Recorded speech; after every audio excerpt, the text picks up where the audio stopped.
Sebelum itu, bentar.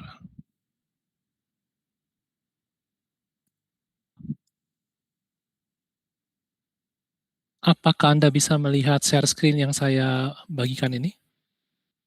Bisa, Bapak. Bisa ya? Oke. Oke, Anda isi presensi dulu ya. Sebentar saya kembali. 5 menit.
Oke, kita teruskan ya. Untuk slide yang terkait GNU Plot ini nanti ini kan belum ada di Brown ya. Nanti saya kirimkan aja ke itu ya, ke teman Anda ya. Nanti biar teman Anda nanti ya, mendistribusikan ke kelas. Karena ini memang slide baru. Dan terakhir kita sampai di sini ya, sampai tentang kontur ya.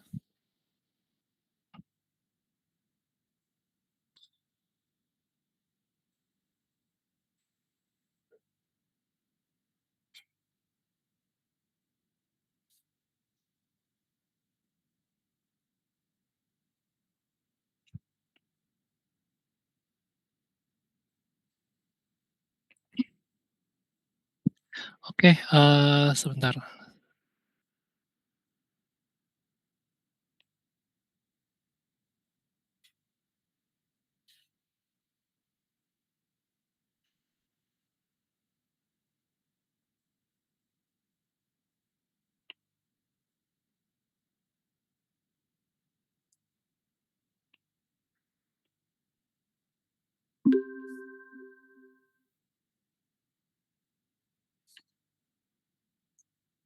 Oke, terakhir kita bicara mengenai kontur ya.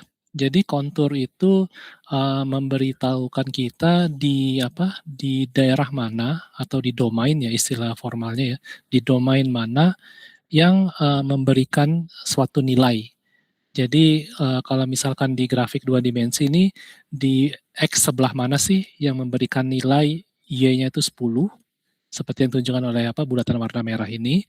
Kemudian di X mana sih yang memberikan Y itu nilainya 5 ya, seperti ditunjukkan pada bulatan warna biru ini. Nah, kalau misalkan grafiknya 3 dimensi seperti ini, nah ya konturnya juga menjadi kontur 2 dimensi ya, karena domainnya ada 2 sumbu, yaitu sumbu X sama sumbu Y. Jadi di daerah mana di sumbu X dan di daerah mana di sumbu Y yang memberikan nilai, dalam hal ini misalkan warna merah itu 1 ya, warna merah 1, kemudian warna biru itu memberikan nilai 2, warna kuning memberikan nilai 3. Jadi di daerah X, Y mana yang memberikan nilainya itu 1, 2, 3 dan seterusnya. Dan di sini kita bisa bisa dengan mudah melihat ya, oh daerah yang memberikan nilai 1 itu ada di 2 tempat ya, atau semacam 2 region ya. 2 region ditunjukkan oleh adanya lingkaran di sebelah sini sama ada lingkaran di sebelah kanan ya. Nah sebenarnya kalau kita kita buat lebih lebih detail lagi ya, kontur itu bisa saja bentuknya berupa gradasi. Jadi misalkan kalau kita lihat grafik 2 dimensi yang sebelah kiri ya, yang warnanya yang nilainya rendah itu kita beri warna biru, sementara yang nilainya tinggi itu kita beri warna merah misalkan. Nah jadi kontur gradasi ini itu akan menunjukkan bahwa daerah dengan warna biru atau semakin gelap ya, ini adalah daerah yang memberikan nilai Y-nya itu rendah. Kemudian daerah yang yang punya warna merah, inilah daerah X yang nilai Y-nya itu tinggi. Jadi kita sebenarnya bisa aja mengubah kontur-kontur ini yang tadi semula berupa titik ya, itu kemudian menjadi gradasi. Nah, bagaimana dengan yang grafik 3 dimensi ini? Sama juga ya. Dari 1 ke 2, dari merah ke biru ini kan juga sebenarnya merupakan gradasi ya. Ada 1,1, 1,2, 1,3 dan seterusnya. Dan itu bisa kita buat gradasi. Jadi misalkan kita buat gradasi seperti ini ya. Nah, ini gradasinya dari 0 sampai dengan angka 5. Jadi 5 ini adalah nilai paling tinggi ya di sini. Kemudian kita beri warna kuning dan 0 itu nilai paling rendah dalam domain ini ya, sehingga ini kita beri warna hitam. Nah, jadi dari sini kita bisa lihat bahwa gradasinya itu dari hitam menuju merah menuju kuning. Nah, jadi semakin merah dan kuning berarti kan semakin tinggi nilai yang ditunjukkan oleh domain tersebut. Nah, jadi di domain X sama Y ini, di daerah X sama Y ini kita bisa lihat bahwa sebagian besar itu nilainya 0, tapi ada daerah yang nilai dia ada daerah yang nilai Y-nya, nilai sumbu Z-nya, sumbu vertikalnya ini itu 1, 1,5, 2 sampai dengan 5 bahkan ya, yang tengah-tengah sini. Nah, tengah-tengah sini kan warnanya kuning karena memang daerah sini itu adalah daerah yang puncak ya, daerah puncak dari kurva ya, itu. Nah, kira-kira dari kontur ini bisa dipahami nggak? Konsep tentang kontur ini, gimana menurut Anda? Bisa, Pak. Bisa ya? Oke, berikutnya. Nah, GNU Plot itu punya kemampuan untuk membuat kontur. Jadi kalau di GNU Plot itu perintah untuk untuk menampilkan kontur itu adalah seperti ini. Jadi set kontur base. Base ini maksudnya adalah konturnya itu terletak di bagian bawah sini. Ditunjukkan di bagian permukaan.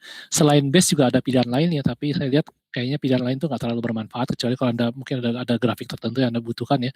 Jadi ketika Anda memberikan perintah set kontur base, GNU Plot itu secara otomatis akan menampilkan kontur ya pada grafik 3 dimensi ini pada bidang X sama Y. Nah, di sini ini kan kemarin plot sin cos yang plot sin kali sin ya yang kita tunjukkan kemarin itu kan bentuknya ada yang naik ke atas, ada yang turun ke bawah ya. Jadi dari sini kita bisa melihat nilainya ada yang minus, ada yang positif ya. Jadi yang minus 0,75 ini ditunjukkan warna hitam. Jadi yang Anda lihat sebelah kanan atas ini ya, sebelah kanan atas ini permukaannya ke bawah ya. Jadi sebenarnya permukaan negatif ini. Jadi dan 0,75 itu ada di daerah sini, minus 0,75. Sebaliknya di sebelah kiri atas, ini kan grafiknya ke atas ya, menuju atas. Jadi kita akan melihat nilai-nilai positif seperti 0,75, 0,5 itu ada di sebelah kiri atas. Jadi sebenarnya kontur ini membantu kita untuk mendeteksi ya di daerah mana sih yang nilainya minus kecil, yang mana daerahnya positif besar, itu bisa dibantu dengan kontur. Nah, dan range kontur ini yang saya buat minus 0,75 sampai 0,75 ini bisa diatur dengan perintah ini, set contour param levels. Jadi set contour param levels ini akan menentukan minimalnya berapa, maksimalnya berapa, dan di increment-nya tuh tiap berapa nilai. Jadi sebenarnya di sini sebenarnya harusnya ada angka 1 di sini ya, karena saya beri perintah -1 sama 1. Jadi -1 sama 1 itu ada. Tapi kita tahu sendiri bahwa sinus itu hanya satu titik ya, di antara satu gelombang itu hanya ada satu titik yang nilainya 1 dan hanya ada satu titik yang nilainya -1. Nah, itu kelihatannya titik itu tidak diplot sebagai kontur oleh GNU-Plot ya, karena cuma berupa satu titik. Jadi dia memutuskan sendiri ya untuk memulai dari -0,75 sampai 0,75 dengan kenaikan tiap 0,25 sesuai dengan yang kita perintahkan. Jadi kadang-kadang memang kalau kita beri perintah ya ke GNU-Plot, misalnya kita bilang set kontur -2 sampai +2. Terus perintah kita cuma sinus, kan sinus tidak ada yang sampai 2 ya. Nah, itu juga sama GNU-Plot itu juga dihilangkan ya. Kadang-kadang seperti itu. Oke, nah tentu saja ya kontur ini bisa juga kita tampilkan dalam bentuk 3 dimensi, dalam bentuk gradasi. Jadi kalau kita di sini ya, di sini unset kontur itu artinya kita membatalkan penggunaan kontur seperti ini dan kita menggunakan kontur spesial ya yang disebut dengan PM3D. Jadi set PM3D at B ini singkatan dari base juga sih sebenarnya. Jadi artinya kita ingin kontur spesial ya yang dinamakan PM3D yang tidak lain sebenarnya adalah merupakan kontur dalam bentuk gradasi. Nah, ini kalau kita plot ulang ya, kita plot ulang fungsi yang tadi, maka dia akan menunjukkan di sini misalkan -1 itu diberi warna hitam, terus yang +1 diberi warna kuning. Nah, jadi dari sini kita bisa melihat ya bahwa nilai negatif itu diberikan warna hitam sama ungu, nilai positif itu diberikan warna merah sama kuning. Jadi kita dengan mudah bisa melihat, oh daerah sebelah kanan atas ini daerah negatif, daerah sebelah kiri atas itu adalah daerah yang grafiknya itu positif, artinya sumbu Z-nya itu positif. Dan sayangnya di sini itu ya warna merah ini angka 0 ini dikasih warna merah ya. Jadi harusnya di tengah-tengah ini harusnya daerah daerah yang nilainya 0 ya, tapi seolah-olah positif karena 0 juga diberi warna merah di sini. Nah, tapi kira-kira konsep seperti itu. Jadi dengan kontur itu kita bisa mengetahui ya di domain mana atau di daerah mana ya yang nilai fungsinya itu besar atau positif atau negatif dan seterusnya. Jadi kita diberi fasilitas untuk ini di GNU-Plot ya. Nah, ini akan bermanfaat ya ketika kita membahas mengenai probabilitas. Jadi kalau Anda bayangkan kalau misalkan sumbu Z ini adalah densitas probabilitas. Kalau sumbu Z ini densitas probabilitas, kita bisa mendeteksi ya di daerah mana yang probabilitas menemukan elektronnya tinggi, misalkan diberi warna merah gitu ya, dan di mana yang daerah yang densitas probabilitasnya rendah, misalkan kita beri warna biru atau ungu seperti ini ya. Nah, jadi oke. Dan kadang-kadang ya kalau Anda perhatikan sebenarnya grafik ini disebut dengan surface ya. Ya, grafik yang warna ungu ini, garis-garis kotak-kotak warna ungu ini disebut dengan surface. Kadang-kadang kalau sudah ada kontur itu kita kayaknya nggak perlu lagi melihat surface-nya. Karena dari kontur ini kita udah punya bayangan atau sudah punya informasi ya, daerah mana yang nilainya rendah dan daerah mana yang nilai tinggi. Jadi bentuk surface ini kadang-kadang tidak diperlukan. Nah, pada saat seperti itu ya kita bisa unset surface ya untuk menghilangkan. Untuk meminta GNU-Plot tidak lagi menampilkan surface-nya. Tapi ini case by case ya, artinya kadang-kadang bentuk surface seperti ini masih kita butuhkan untuk mencari tahu ya bentuknya seperti apa. Tapi kadang-kadang juga kalau sudah ada konturnya, ini surface ini nggak dibutuhkan. Jadi kalau kita memang mau menghilangkan surface-nya, kita menggunakan perintah unset surface untuk menghilangkan itunya surface-nya. Nah, kemudian karena surface-nya udah hilang, kita sebenarnya bisa aja melihat atau memasang kamera ya supaya GNU-Plot itu seolah-olah melihat grafiknya tuh hanya pada domainnya saja. Jadi artinya gini, ketimbang melihat domain yang miring seperti ini ya, perspektif 3 dimensi miring seperti ini, bagaimana kalau kita lihat dari atas? Kalau kita lihat dari atas langsung ya ke surface-nya, kita akan dapat bentuk seperti ini. Nah, jadi sama aja ini dengan dengan yang ini ya. Cuman mungkin mohon maaf ini grafiknya saya putar ya. Saya putar karena di sini kan yang grafik di sini tuh yang kanan atas yang negatif ya, yang di sini yang kiri atas yang negatif. Kayaknya saya putar deh X-Y-nya nih.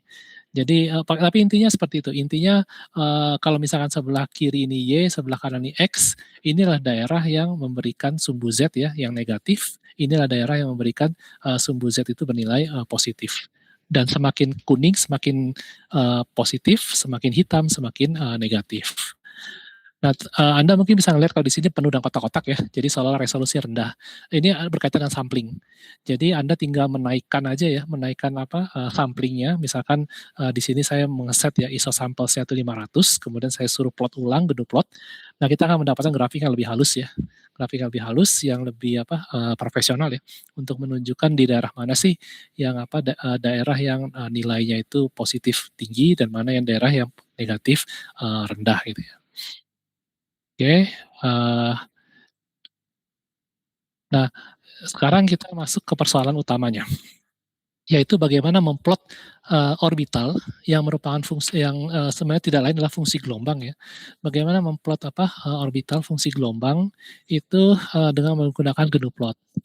Pertama, yang menjadi persoalan utama kita, yang pertama itu adalah GNU plot itu bekerja dengan koordinat kartesian. Karena itu dalam perintah GNU plot ya, Anda akan menemukan X sama Y ya, X sama Y, X sama Y, di sini juga X range, Y range ya, kemudian juga X, terus X, pokoknya serba X sama Y ya. Ya jadi itu menunjukkan bahwa sebenarnya GNU plot itu beroperasi defaultnya ya, beroperasi pada koordinat kartesian. Sementara fungsi gelombang yang kita peroleh sebelumnya ya, untuk atom hidrogen itu semuanya dalam koordinat bola, koordinat sferikal ya. Jadi kita menggunakan R, theta sama V. Jadi kalau kita mau plot fungsi gelombang yang dinyatakan dengan koordinat bola, itu dalam GNU plot yang dalam koordinat kartesian, berarti kita perlu fungsi ini ya, fungsi konversinya. Jadi fungsi konversi yang tujuannya adalah mengkonversi dari koordinat bola menuju kartesian atau sebaliknya.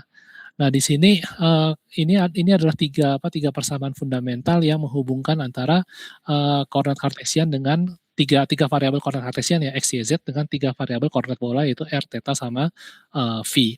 Jadi R itu sama dengan ini, theta sama dengan ini, dan V sama dengan ini. Jadi kalau kita tahu R-nya, tahu theta-nya, tahu V-nya, harusnya kita bisa menentukan berapa X, Y, Z-nya. Atau sebaliknya, kalau kita tahu X, Y, Z-nya, kita bisa menghitung berapa R, theta, dan V. Dan itu semua ekivalen ya, karena sebenarnya mereka menuju pada hal yang sama, cuman sistem koordinatnya berbeda.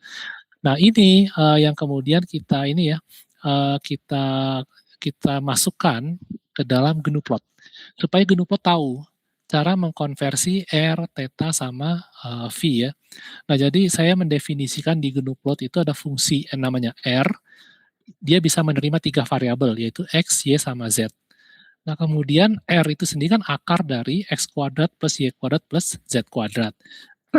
Artinya ini kalau kita terjemahkan dalam bentuk GNU plot ya, ini berarti kita menerjemah sebagai fungsi square root, akar ya, dari X pangkat 2 ditambah Y pangkat 2 ditambah dengan Z pangkat 2. X, Y, Z itu nanti akan dimasukkan dari sini, X, Y, Z-nya. Demikian pula dengan theta ya. Theta, X, Y, Z itu juga dapat dari sini ya, cos min 1 maksudnya arcus cos dari Z dibagi dengan, nah ini R ini merupakan fungsi juga ya, fungsi X, Y, Z. Jadi untuk mendapatkan theta kita perlu R, dan R ini itu bisa diperoleh dari kalau X, Y, Z ini diketahui. Kalau X, Y, Z diketahui, maka dia tinggal dimasukkan di sini ya, X, Y, sama Z untuk menghasilkan R. Nah, kemudian yang V juga begitu ya. V itu merupakan arkus tangan dari Y per X. Nah, dalam hal ini ya, ada dua jenis arkus tangan sebenarnya. Kalau Anda perhatikan di komputer ya, komputer itu rata-rata mempunyai dua jenis arkus tangan ya, arkus tangan 1 sama arkus tangan 2. Jadi yang membedakan itu adalah parameternya ya, dan hasilnya. Arkus tangan 2 itu bisa mendeteksi koordinat itu di kuadran berapa. Sementara arkus tangan biasa itu nggak bisa. Dia nggak bisa mendeteksi kuadran. Dia hanya bekerja di kuadran 1 sama kuadran 2 ya. Kuadran 3 sama kuadran 4 nggak bisa ditangani. Jadi kita pakai arkus tangan 2 ya. Untuk supaya bisa dapat kuadratnya juga. Nah, contoh ini ada fungsi gelombang real. Oh ya, yang bisa kita plot di GNU plot itu sebenarnya cuma fungsi gelombang real ya. Kita tidak bisa memplot fungsi gelombang kompleks. Jadi ini salah satu alasan ya kenapa kita mensintesis fungsi gelombang real supaya gampang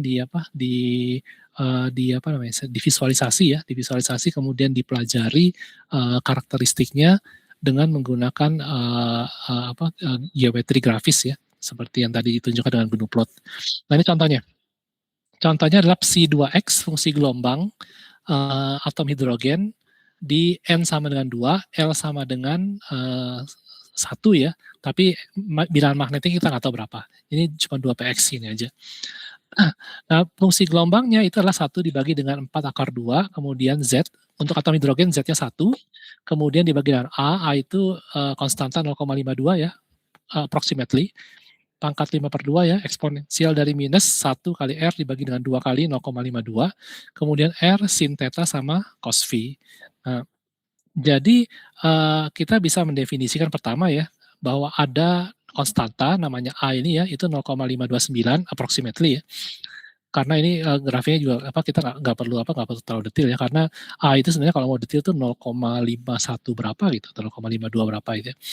Nah, jadi kemudian setelah kita mendefinisikan A ini, baru kemudian kita mendefinisikan fungsi dari fungsi yang ingin kita plot dengan GNU plot. Jadi misalkan kita beri nama psi2x ya, sesuai dengan ini ya, psi2x, dalam kurung variabel yang terlibat itu adalah ada x, y, sama z ya. Nah, jadi ini yang kemudian kita terjemahkan menjadi 1 dibagi dengan 4 kali akar 2pi. Kemudian GNU plot bisa mengetahui ya variabel P ini nilainya berapa. Jadi 3,14 itu kalau misalnya kita menggunakan kata kunci pi oleh GNU plot itu dia akan dikonversi menjadi angka 3,14 berapa gitu, sampai puluhan angka di belakang koma ya. Nah, kemudian 1 dibagi A, 1 bagi A pangkat 5/2 eksponensial ini ya minus R, R dari sini ya min 1 R dibagi dengan 2A ya. Nah, di sini R, theta sama cos, R, theta sama phi ya. R, theta sama phi itu diperoleh dari fungsi ini. Karena koordinat kartesian itu kan beroperasi dengan 3 variabel x, y, z. Nah, x, y, z ini itu harus dihitung menggunakan fungsi ini, fungsi theta dan fungsi pi ini ya. Oke, nah setelah kita punya fungsi gelombangnya, maka memplot fungsi gelombang tersebut di GNU plot itu sangat sederhana sekali. Kita hanya perlu ini ya, sebenarnya kata kuncinya di sini aja, splot ini kata kuncinya, splot fungsi psi2x, x, y, z-nya itu 0, title-nya 2px. Nah, kenapa z-nya ini kita buat 0? Karena sebenarnya GNU plot itu hanya bisa memplot maksimum 3 dimensi ya sebenarnya. Jadi normalnya ya kita kayak kemarin saya sampaikan, kalau fungsi itu satu variabel maka kita perlu grafik 2 dimensi untuk menggambarnya atau memplot kurvanya ya. Sementara kalau misalnya grafik itu 2 dimensi kita butuh 2 variabel ya, maaf 2 variabel x sama y misalkan, kita perlu grafik 3 dimensi. Nah, kalau sudah variabelnya itu ada 3 x, y, z, itu tiga-tiganya merupakan variabel bebas, maka kita butuh grafik 4 dimensi dan itu tidak bisa kita penuhi ya. Jadi dalam hal ini harus ada yang dikorbankan. Kita hanya bisa memplot dua sumbu ya, entah itu xy atau xz atau yz. Jadi kita harus korbankan salah satunya. Nah, di sini yang saya lakukan itu adalah saya mengorbankan z-nya. Jadi z-nya itu dikunci pada angka 0. Jadi di sini plot xy, 0 ini menunjukkan bahwa nilai z-nya tidak saya variasikan, nilai z-nya saya fixkan di angka 0. Nah, jadi kalau misalkan ini adalah sumbu z ya, maka kita motong fungsinya itu pada bidang datar di sumbu z di z sama dengan 0 ya. Sehingga fungsi ini nanti hanya menggambarkan fungsi pada z sama dengan 0. Dan bisa jadi gambarnya berubah kalau misalnya kita set ini 1,0 yang artinya kita fixkan z-nya di angka 1 seperti itu. Nah, ini perlu sedikit latihan ya nanti ya, bukan sedikit sih, banyak latihan ya, untuk Anda bisa meraba kira-kira seperti apa sih plottingnya ini. Nah, ini hasilnya. Hasil dari kita memplot psi2x.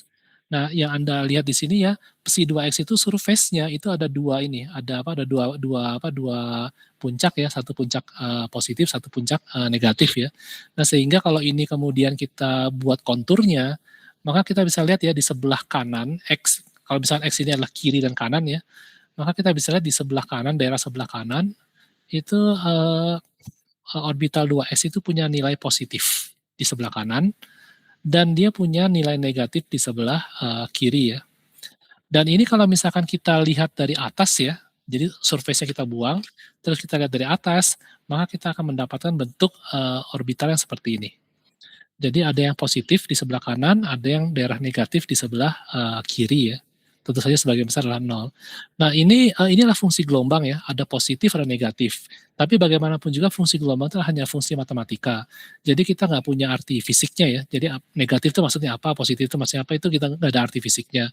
Nanti ini akan berguna kalau Anda sudah belajar mengkombinasikan sejumlah fungsi gelombang.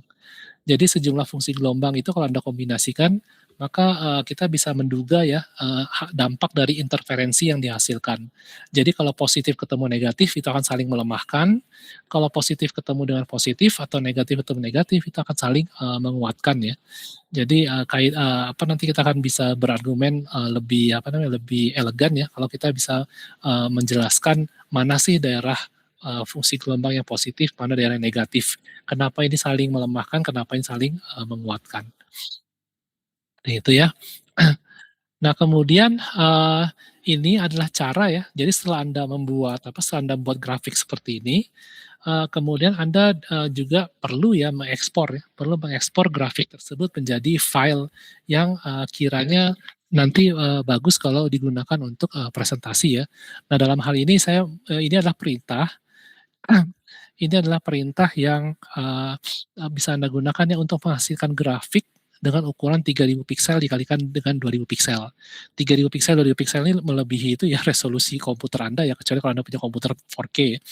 Jadi nanti hasilnya adalah suatu file yang ukurannya adalah 3000 piksel dan 2000 piksel. Jadi Anda bisa dapatkan jadi dari GNU Plot ya, Anda bisa mendapatkan gambar dengan kualitas tinggi ya, dengan ukuran besar, yang kalau misalnya Anda cetak untuk presentasi poster misalkan itu nggak akan pecah ini. Nah ini ya contohnya seperti ini. Jadi kita memanggil terminal PNG untuk mengoutput dalam bentuk grafik PNG ya. Nah jadi hanya dengan perintah ini aja ya. Jadi set terminal, set output, kemudian replot, maka kita bisa mendapatkan gambar grafik yang ini ya, itu disimpan dalam bentuk file PNG. Seperti itu. Nah ini contoh itunya ya, contoh perintah lengkapnya ada atas saya bawah ya. Karena GNU Plot itu ada dua mode yang bisa digunakan, yaitu mode interaktif sama mode batch namanya ya. Kalau mode interaktif itu kita sambil ngetik di GNU Plot ya, sambil ngetik satu persatu perintah, satu persatu, kemudian dia muncul, ketik lagi, muncul lagi, ketik lagi, muncul lagi. Nah itu kalau untuk kerjaan sederhana itu cukup. Tapi kalau Anda sudah mau bekerja dengan grafik yang lebih kompleks ya, seperti dalam hal ini tentang orbital ya, ada bagusnya sekumpulan perintah itu Anda simpan dalam bentuk file teks, jadikan satu ya, ketik dulu semua, jadikan satu, kemudian Anda panggil langsung ke GNU Plot untuk kemudian dibaca oleh GNU Plot sekaligus dan GNU Plot akan menunjukkan hasilnya. Kalau misalkan ada yang keliru atau ada yang ingin diperbaiki, maka yang perlu Anda lakukan adalah Anda melihat kembali file teks ini, kemudian Anda perbaiki, kemudian Anda balik lagi ke GNU Plot, suruh GNU Plot memplot ya dengan menggunakan perintah di dalam file teks ini, dan begitu seterusnya ya, sehingga untuk setiap grafik, karena gini, kalau Anda menjalankan GNU Plot dengan mode interaktif, kan Anda ketik satu persatu. Setelah grafiknya selesai, maka perintah-perintah tadi itu hilang gitu aja. Karena Anda ngetiknya satu persatu dalam terminal GNU Plot. Tapi kalau Anda ngetik dalam bentuk file teks seperti ini, untuk kemudian dipanggil oleh GNU Plot, maka meskipun grafiknya sudah jadi pun, ini akan terus ada untuk selama Anda tidak menghapus ya, karena ini berupa file yang Anda simpan sendiri. Jadi misalkan di sini ya Anda simpan dalam bentuk file teks yang diberi akhiran GPL, sekedar untuk mengingatkan bahwa ini isinya adalah resep untuk GNU Plot. Nah jadi file ini yang kemudian dipanggil oleh GNU Plot ya. Nah jadi kalau GNU Plotnya sudah selesai pun, file ini kan harusnya tetap masih ada, kecuali kalau Anda menghapus ya. Nah file ini kemudian bisa dikatakan sebagai resep ya, resep untuk membuat plot orbital 2px. Nah, jadi resep ini juga berguna kalau misalkan setahun lagi, 2 tahun lagi Anda misalkan dapat tugas atau kebetulan butuh ya untuk menggambar grafik yang kompleks, maka Anda masih punya resep yang bisa digunakan di sini ya. Oke, kemudian seperti yang saya sampaikan tadi, plot dari fungsi gelombang itu sendiri tidak memiliki makna fisik ya, karena positif dan negatif. Yang memiliki makna fisik itu adalah kuadrat dari fungsi gelombang. Karena kuadrat dari fungsi gelombang itu adalah adalah densitas probabilitas ya untuk menemukan elektron. Nah, tentu saja ya ketika kita ketika kita memplot fungsi gelombang, kita bisa dengan mudah mendapatkan psi 2 kuadrat, psi kuadrat ya, dengan cara di fungsi psi 2x, x, y, dan 0,0 ini Anda kalikan saja dengan apa tadi namanya? Anda dua kali star ya, Anda pangkatkan dengan 2. Karena kalau psi 2x ini dipangkatkan 2, berarti itu adalah densitas probabilitas. Jadi dengan cara Anda menambahkan bintang-bintang 2 di fungsi yang akan diplotkan, itu nanti efeknya adalah semua nilai fungsi di sini itu akan dikuadratkan.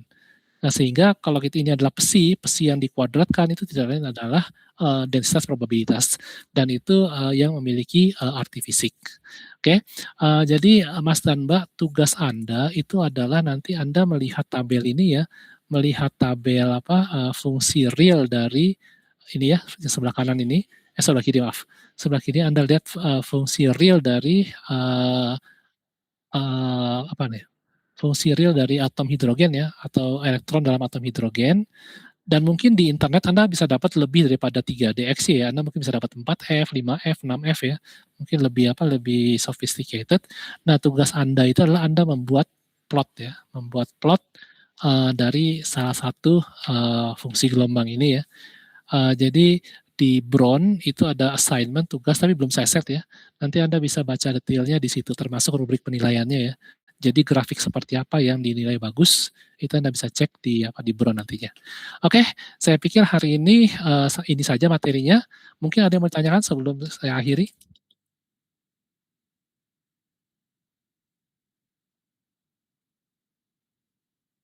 Tidak ada yang ditanyakan?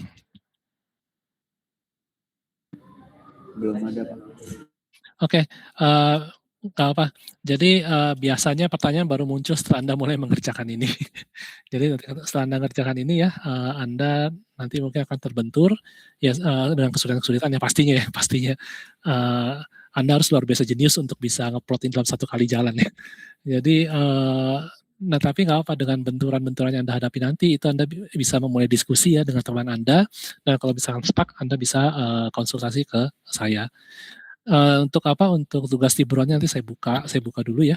Nah, kemudian untuk yang PPT ini, untuk slide ini nanti saya kirimkan ke ke Pasya aja ya. Ke Pasya, nanti tolong didistribusikan ke yang lain. Oke, saya pikir pertemuan untuk hari ini sampai di sini. Terima kasih atas partisipasi online-nya, dan sampai ketemu minggu depan. Assalamualaikum warahmatullahi wabarakatuh. Waalaikumsalam. Terima kasih, Pak. Terima kasih.